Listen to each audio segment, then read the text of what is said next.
প্রিয় শিক্ষার্থী বন্ধুরা, এবছর যারা এসএসসি পরীক্ষা দিবা ইংলিশ সেকেন্ড পার্ট খুবই কঠিন। আজকে হচ্ছে তোমাদেরকে আমি 7 নং এর টেকনিক দিব। 7 নং নাম কি জানো? Completing sentence. এই কমপ্লিটিং সেন্টেন্স অনেকে পারে না, অর্ধেকটা দেওয়া থেকে অর্ধেকটা লিখতে হয়। বাট এটা কিভাবে লিখবে মাত্র আমি তোমাকে দুইটা নিয়ম বলবো, এই দুইটা নিয়ম হুবহু কমন পড়বে। আর যদি এরকম 100% গ্যারেন্টি সাজেশন পেতে চাও এবং তোমরা বানিয়ে বানিয়ে পরীক্ষার হলে লিখতে চাও, তাহলে অবশ্যই চ্যানেলটাকে সাবস্ক্রাইব করে রাখতে পারো।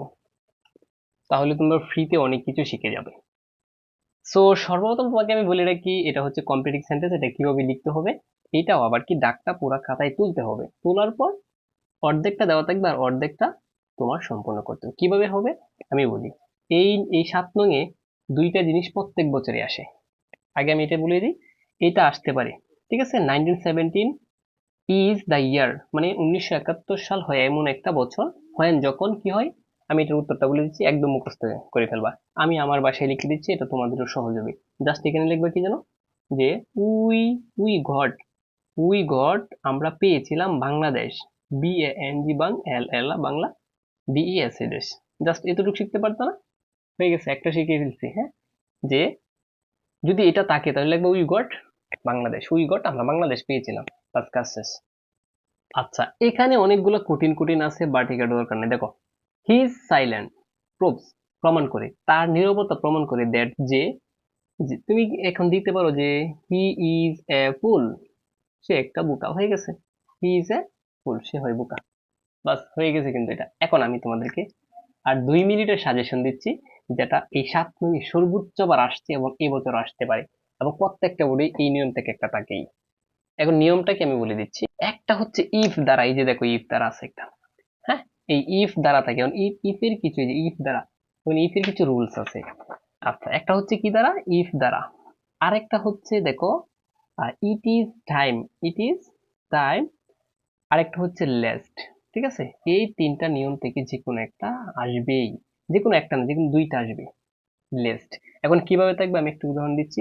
ধরো থাকবে ওয়াক ফাস্ট, একটু বুঝো সবাই। ওয়াক ফাস্ট, ওয়াক ফাস্ট মানে কি তাড়াতাড়ি হাঁটো, লেস্ট নইলে। বাস, এইভাবে থাকবে। এখন এটার উত্তর কিভাবে করবা? ওয়াক ফাস্ট লেস্ট নইলে তুমি লিখবে এখন you should, you should fail, নয় নতুবা তুমি কি ব্যর্থ হবা। বাস, এতটুকু লিখে শিখবা। তাহলে তোমরা আপাতত জাস্ট আমি যেটা শিখেছি যে ইউ শুড ফেল, এটা শিখে রাখো। পরবর্তীতে আরো মজার ভিডিও আনতেছে। এটা প্রত্যেক বছরে যে কোনো বোর্ডে আসে। আমি এখন প্রমাণ দেখাচ্ছি তোমাদেরকে। আচ্ছা, এখানে 7 নং কত নাম্বার এটা বলা হয় না তোমাদেরকে। 7 নং হচ্ছে 5 নাম্বার। এই 5 থেকে যারা আমার টেকনিক ফলো করবে তারা অন্ততপক্ষে 4 থেকে, মানে 3 যে কেউ পাবে। আমি তো সরাসরি বলে দিচ্ছি কোনটা থেকে আসবে। এই যে দেখো, ইট ইজ টাইম, লেস্ট আর ইফ, এই তিনটা নিয়ম থেকে যে কোনো দুইটা থাকবেই থাকবেই। যে কোনো বোর্ডে 100% মিলিয়ে নিও। দেখো, আমি আরেকটা মডেল আনছি। এই যে এই মডেলের 7 নং কি আসছে দেখছো? আমি কি বলছিলাম যে এই নিয়ম থেকে থাকে। হ্যাঁ, এবার বুঝো তোমরা। দেখো, আমি তোমাদেরকে দেখাচ্ছি। এই যে ইট ইজ হাই টাইম, এটা থাকলে কি লিখবা, জাস্ট একটা টেকনিক শিখিয়ে দিচ্ছি। ইট ইজ হাই টাইম থাকলে জাস্ট তুমি এটা লিখে আসবা যে উই ওয়ান্ট হিয়ার। এই যে we want, WENT, we want here. আমি তোমাকে এই ভিডিওর মাধ্যমে 3 নাম্বার দিয়ে দিচ্ছি কিন্তু, ঠিক আছে? জাস্ট একটা টান দিয়ে দিবা নিচে। পাঁচ কাজ শেষ। কি থাকলে লিখবা? একটা থাকলেই জাস্ট লিখে আসবে, 100% হবে। কি থাকলে? It is high time. কোনটা থাকলে? আমি বারবার বলতেছি, ইট ইজ হাই টাইম থাকলে লিখবা উই ওয়ান্ট হিয়ার, মাত্র 3টা অক্ষর লিখে আসবা। হয়ে গেছে, মানে এহাই উপযুক্ত সময় আমাদের সেখানে যাওয়ার। বাস, কাজ শেষ। ঠিক আছে, বুঝছো কিনা? এই যে দেখো, ইফ দ্বারা আসছি। তারপর এখন কয় মিনিট হয়েছে? 5 মিনিট শেষ করে দেবো। এত টেকনিক দেওয়া যাবে না ফ্রিতে।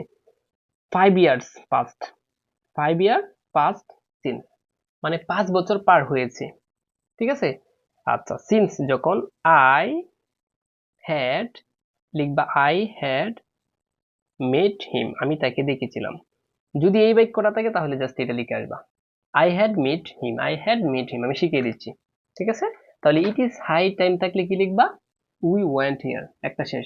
আর যদি 5, দেখো 5 ইয়ার্স অথবা 10 ইয়ার্স থাকে, আর এখানে পাস্ট আছে, যে 5 ইয়ার্স পাস্ট সিন্স, 5 বছর পার হয়েছে, 10 বছর পার হয়েছে, এখানে যদি 15 বছরও থাকে এক কথাই। ঠিক আছে, 2 বছরও যদি থাকে একই কথা, তাহলে লিখবা কি শুধু আই হ্যাড মিট হিম, আমি তাকে দেখেছিলাম। I had meet him. তাহলে কয়টা শিখলাম? একটা, দুইটা। আর এইদিকে শিখাইছে একটা। দেখো, আর এইদিকে শিখাইছি আমি একটা, এই যে 1971 সাল হবে এমন একটা বছর যখন আমরা বাংলাদেশ পেয়েছিলাম। ঠিক আছে, আর তার নীরবতা প্রমাণ করে যে he is he is pole. চারটা শিখিয়ে দিলাম, কয়টা শিখেছি? চারটা শিখিয়ে দিছি মাত্র 5 মিনিটে। প্রিয় শিক্ষার্থী, এরকম মজার মজার টেকনিক পেতে অবশ্যই আমাদের চ্যানেলটাকে সাবস্ক্রাইব করে রাখতে পারো, আর চাইলে আমাদের 99 টাকার কোর্সে, সরি, 350 টাকার কোর্সে ভর্তি হতে পারো।